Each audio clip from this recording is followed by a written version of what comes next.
Hello, my name is Ross Fasano. I am the Director of Apheresis and Pediatric Hematologist at the Children's Healthcare of Atlanta and Assistant Professor in the Department of Laboratory Medicine at Emory University School of Medicine.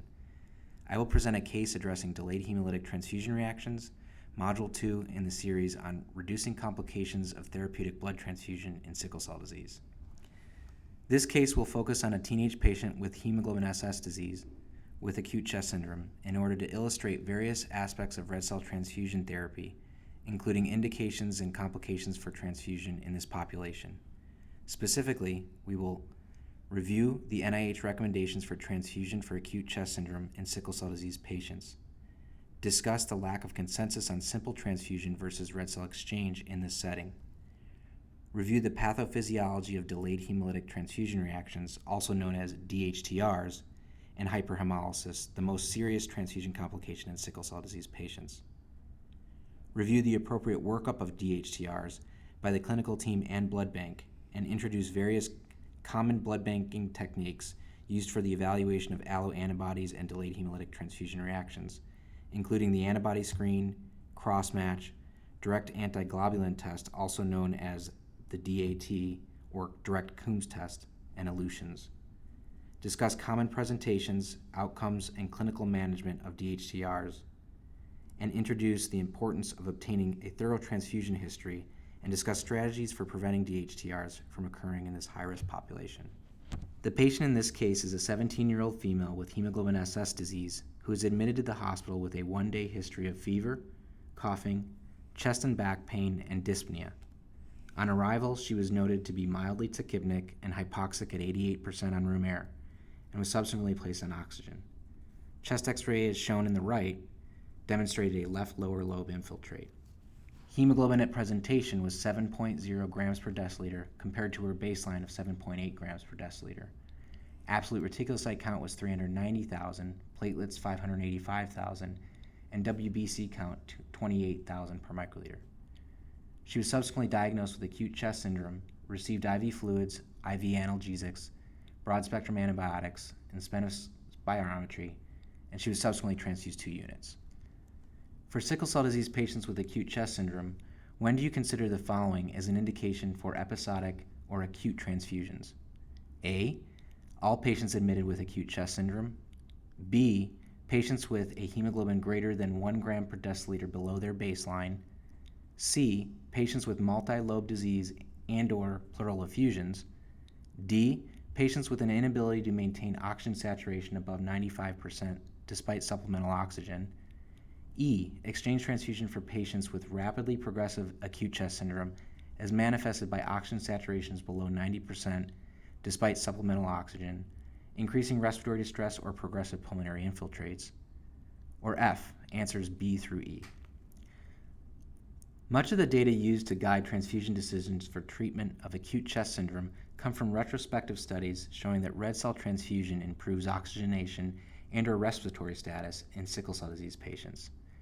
The National Acute Chest Syndrome Study, which is illustrated in the table on this slide, was a 30-center retrospective study published in 2000, which analyzed 671 episodes of acute chest syndrome in 538 patients with sickle cell disease to determine the cause, outcome, and response to therapy.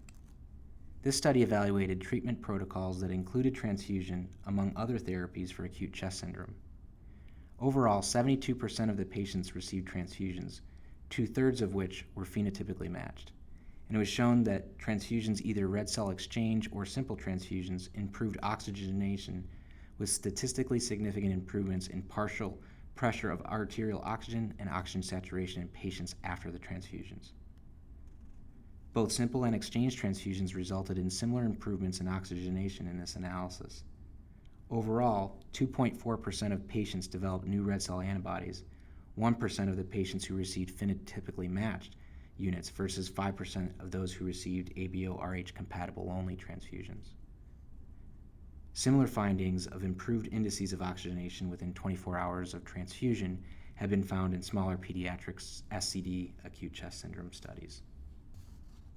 Unfortunately, acute chest syndrome outcome-based studies on the use of transfusion versus no transfusion, or comparing simple transfusion versus exchange transfusion, have not been studied in randomized controlled trials. Only retrospective studies have been performed comparing exchange versus simple transfusions in the setting of ACS, with contrasting results, with some studies demonstrating exchange transfusions being preferable in deteriorating pediatric patients with ACS, whereas others showing that simple transfusion may be as effective as exchange transfusions in the treatment of adult sickle cell ACS patients. The NIH expert panel report recommends that patients with sickle cell anemia with symptomatic acute chest syndrome should receive simple transfusions at 10 mL per kilogram to improve oxygen carrying capacity if the hemoglobin concentration is greater than 1 gram per deciliter below their baseline and less than 9 grams per deciliter. Urgent red cell exchange should be considered when a patient has rapid progression of acute chest syndrome manifested as oxygen saturation below 90% despite supplemental oxygen, increasing respiratory distress, progressive pulmonary infiltrates, or declining hemoglobin concentration despite simple transfusions. Given that data is limited in patients with hemoglobin SC disease and hemoglobin S beta plus thalassemia with acute chest syndrome, decisions about transfusion should be made in consultation with sickle cell disease experts on a case-by-case basis. Therefore, the answer for this question, based on the NIH expert panel recommendations, is F, all the above. For sickle cell disease patients with acute chest syndrome, the indications for considering episodic or acute transfusion are a hemoglobin greater than 1 gram per deciliter below the baseline, multi-lobe disease and/or pleural effusions, the inability to maintain oxygen saturation above 95% despite supplemental oxygen, and exchange transfusion for patients with rapidly progressing acute chest syndrome as manifested by oxygen saturation below 90% despite supplemental oxygen, increasing respiratory distress, or progressive pulmonary infiltrates. To continue on with our case, the patient was successfully transfused 2 units of red blood cells, which prompted clinical improvement, and she was discharged home. But she returned to the emergency room 10 days later with a severe vaso-occlusive pain episode in her back, chest, legs, and arms. The labs upon admission were pertinent for a hemoglobin of 6.6 grams per deciliter, an absolute reticulocyte count of 85,000 per microliter, an elevated white blood cell count and platelet count. The LDH was 1100, which was significantly above her baseline. Total bilirubin was 5.5, all indirect, and urinalysis was remarkable for 3+ blood with no RBCs on the microscopic examination. Based on this clinical presentation, what is the most likely diagnosis? A, bounce back simple vaso-occlusive crisis. B, hepatic or splenic sequestration. C, aplastic crisis from parvovirus. D, delayed hemolytic transfusion reaction. The correct answer is D. The NIH expert panel also provides recommendations for the appropriate evaluation of acute anemia in sickle cell disease patients. As illustrated in the recommendation number 2, individuals with sickle cell disease whose hemoglobin is 2 grams per deciliter or more below their baseline should be evaluated for acute splenic sequestration, an aplastic episode, infection, acute chest syndrome, and delayed hemolytic transfusion reaction. Furthermore, it is also recommended to consult with the blood bank for a workup for delayed hemolytic transfusion reactions in sickle cell disease patients with any signs or symptoms of acute anemia, pain, jaundice, or hemoglobinuria within 3 weeks of a blood transfusion. The blood bank traditionally performs multiple serologic evaluations for patients who frequently receive red cell transfusions. These include a blood type in which the ABO and RHD antigens are determined or reconfirmed, an antibody screen in which the patient's serum is screened to detect any alloantibodies to minor red cell antigens, and a cross-match in which the patient's serum is tested against the red cell units that will be issued for transfusion.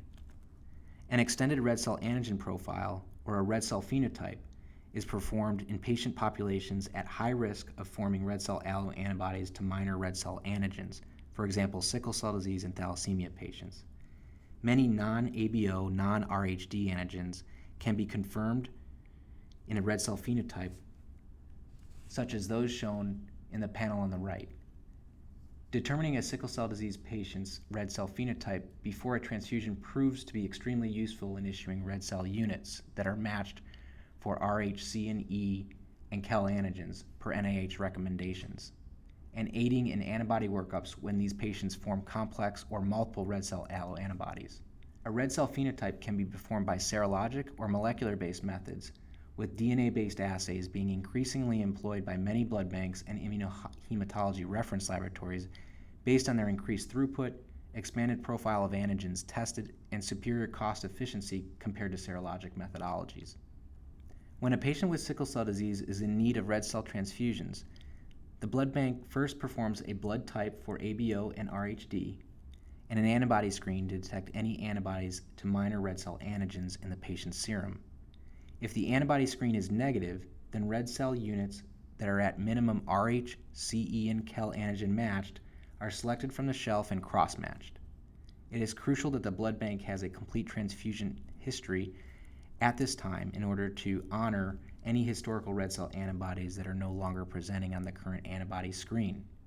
In addition to selecting units that are matched for Rh, C, E, and Kel antigens, units need to be antigen negative for any currently demonstrating or historical minor red cell antigen antibodies in order to prevent acute or delayed hemolytic transfusion reactions.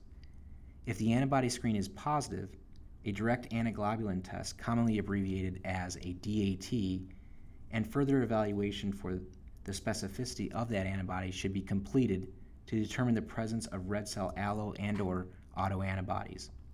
Again, an accurate transfusion history is critical since a positive DAT can be due to agglutination plus or minus hemolysis of recently transfused red cells.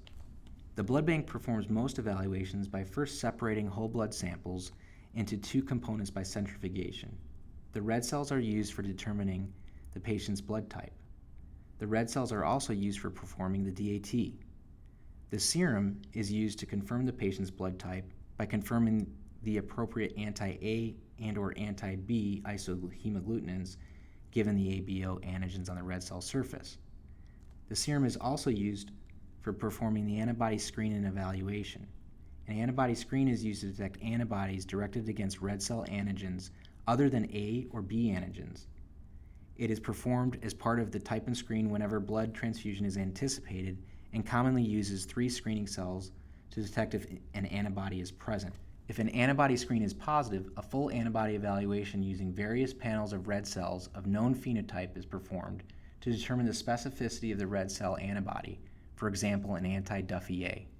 Whereas the antibody screen looks for antibodies that are present in the serum, the DAT is used to detect antibodies that are attached to the surface of red cells.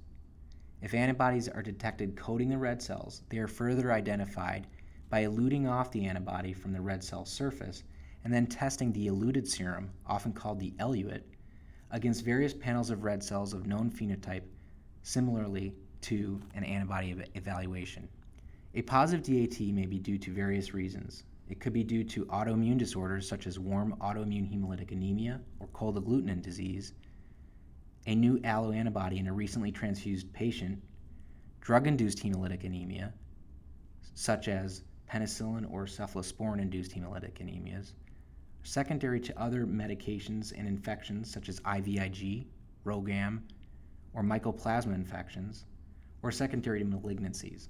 Lastly, a positive DAT may be idiopathic and clinically insignificant, which is not an uncommon scenario in sickle cell disease patients, where it has been demonstrated that approximately 8% of patients will have intermittent, often clinically insignificant autoantibodies, either in the presence or absence of red cell alloantibodies.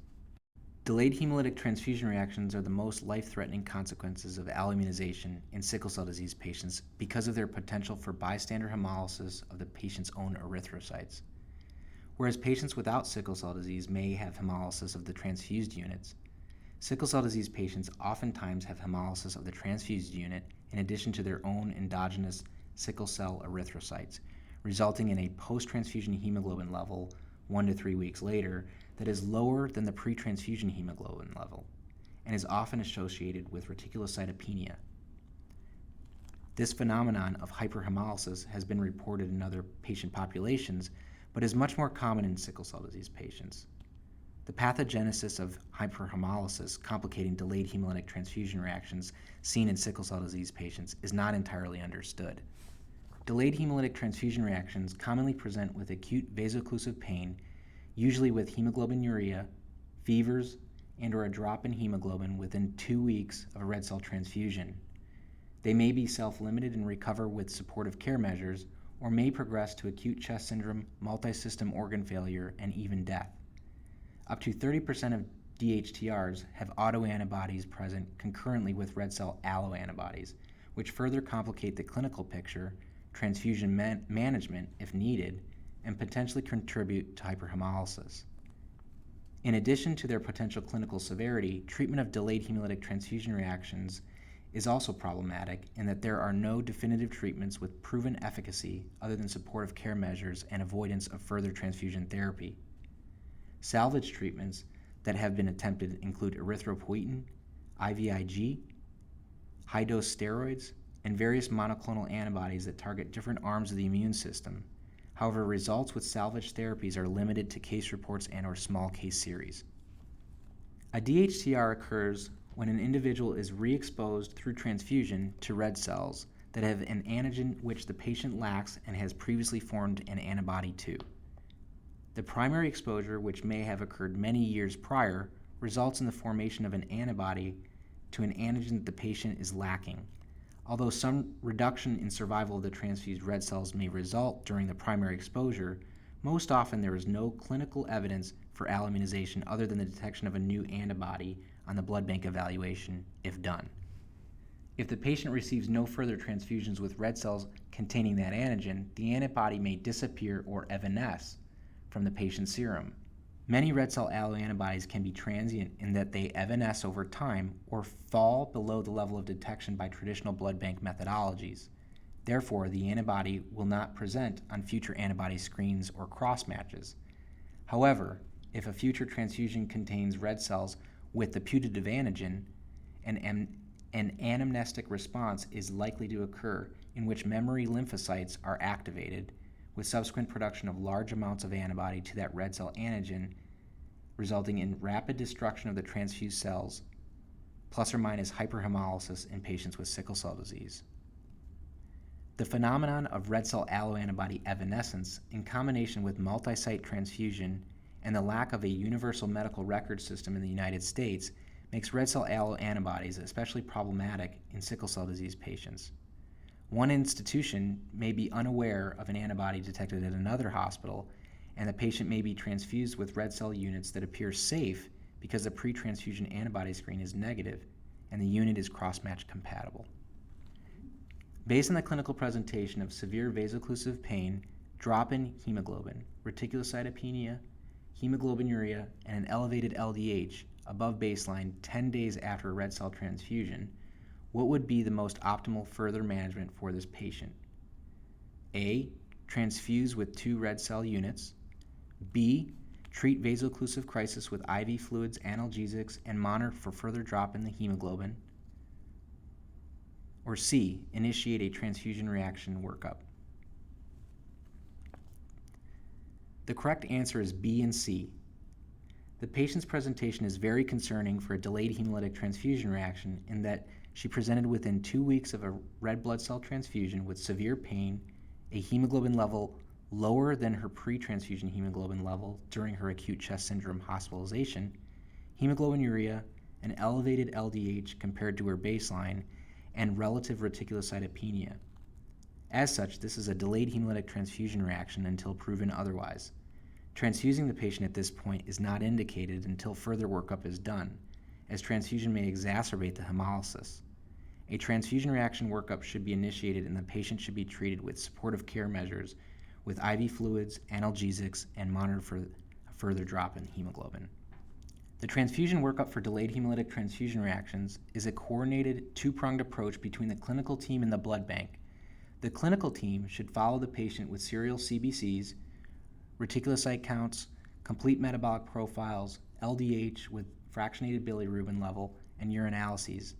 A hemoglobin electrophoresis is often helpful to detect whether there's persistence of the transfused hemoglobin A red cells, since the hemoglobin A may be completely gone by the time of presentation in many severe delayed hemolytic transfusion reactions. Most importantly, the clinical team should notify the blood bank immediately upon consideration of a delayed hemolytic transfusion reaction, and an EDTA sample should be sent to the blood bank for further evaluation. Once the blood specimen arrives in the blood bank, it is spun and visually inspected for hemolysis, in which case the serum will be pink or red, as can be seen in this picture to the right. A repeat type and screen is then performed with an antibody evaluation if the screen is positive. A DAT is also performed. If the DAT is positive, then an elution is performed to identify the specificity of the antibody that is coded to the red cells. Tail segments of the transfused units are kept in the blood bank for up to 3 to 4 weeks, as illustrated in the picture in the bottom right corner. The new specimen is also used to recross-match the tail segments of the units that were transfused previously, and a previously cross-matched compatible unit that is now incompatible with the new specimen confirms the presence of a delayed hemolytic transfusion reaction in this setting. The largest natural history study of delayed hemolytic transfusion reactions in adults with sickle cell disease recently came out of France.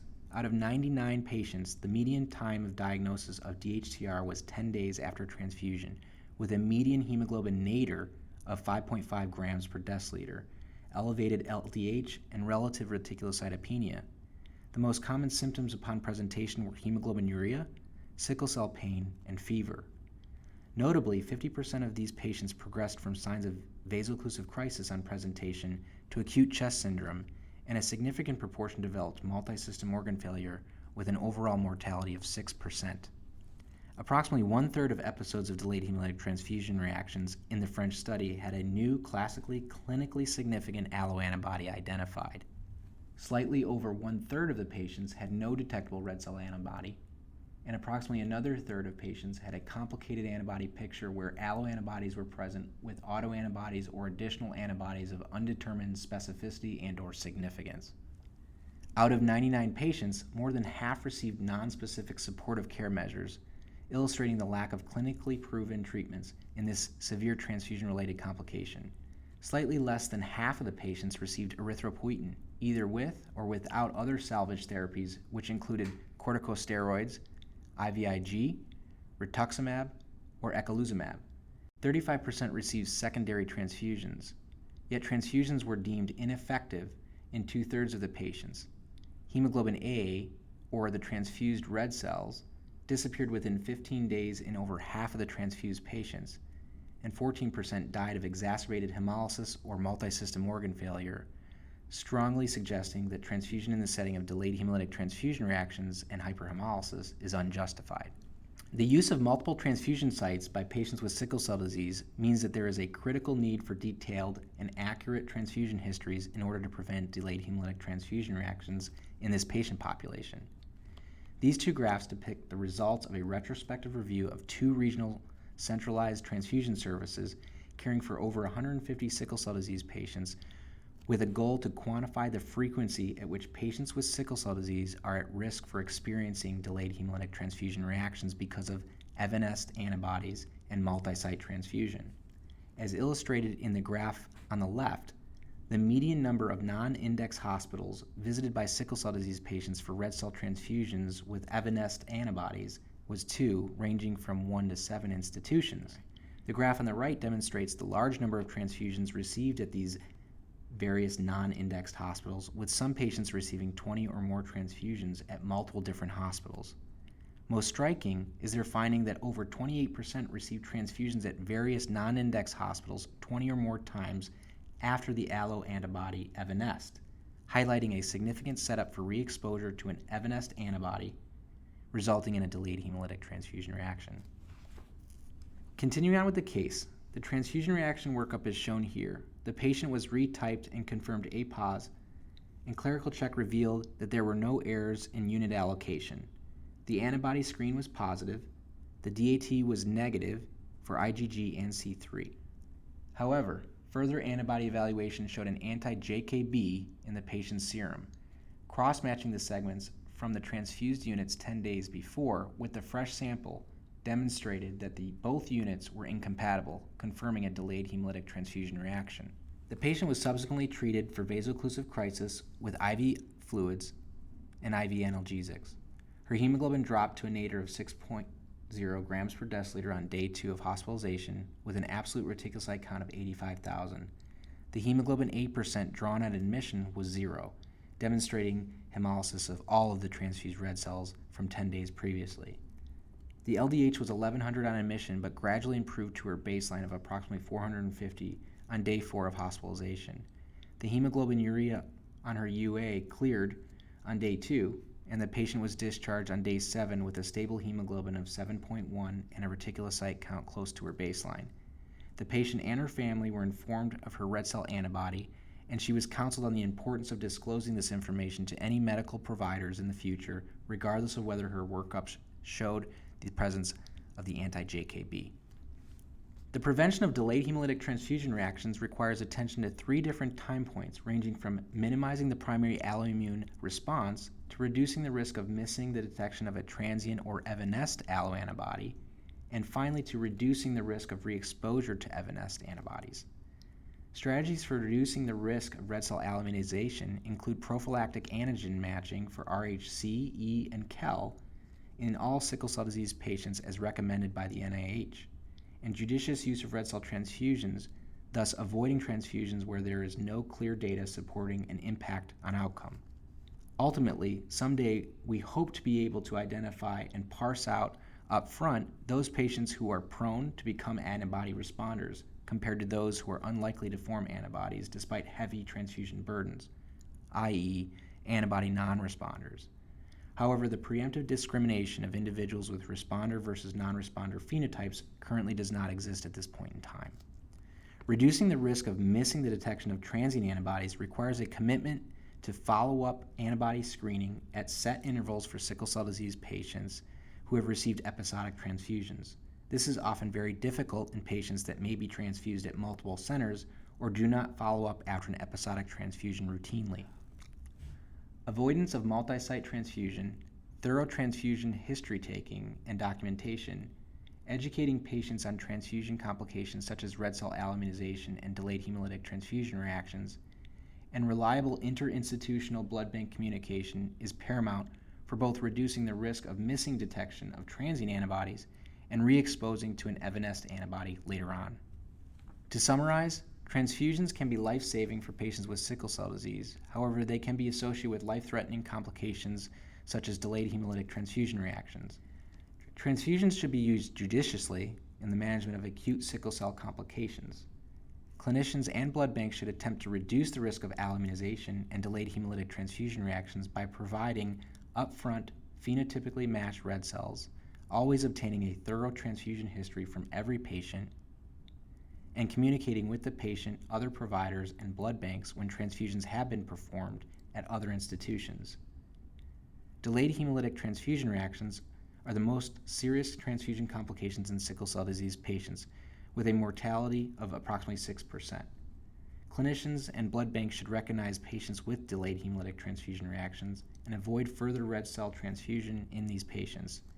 And lastly, further investigation is needed into DHTR salvage treatments when transfusion cannot be avoided.